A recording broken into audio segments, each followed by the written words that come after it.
Paul Ryan has indeed created another pathway to prosperity. But ladies and gentlemen, unlike the last pathway that was paved with rocks, this pathway is paved with broken glass. And to get to the pathway to prosperity, you have to pretty much walk barefoot unless you're rich and can take a helicopter from the beginning of the pathway to prosperity. But if you're a regular American, a part of the 99%, for you to get to prosperity under Paul Ryan's budget, pretty much you're walking barefoot on broken glass. Yep, America, it is true. Now let's get in the weeds just a little bit. Not too much, just a little bit.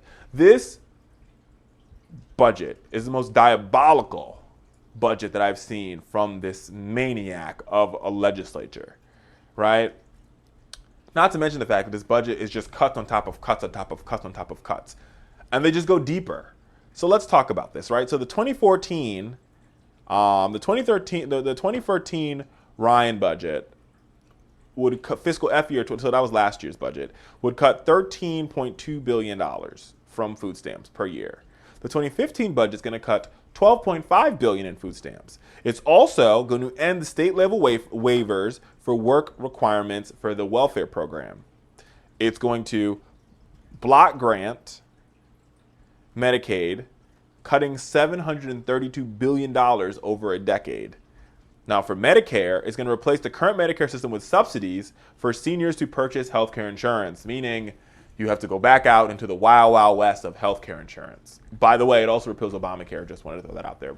Missed that part. Just repeals Obamacare, right? It blocks increases in the maximum Pell Grant award for 10 years, meaning folks who want to achieve the American dream can't achieve the American dream because they can't afford it. They're pricing people out of the American dream, folks. Student loans, you're required to have a fair value accounting for student loans, and job training programs, consolidating job training programs and using savings to reduce the deficit from the job training programs for K-12. He's consolidating and cutting federal education programs. There's also a regressive tax policy in place, basically cutting income taxes for millionaires and billionaires, a regressive tax policy, meaning that those who make less pay more.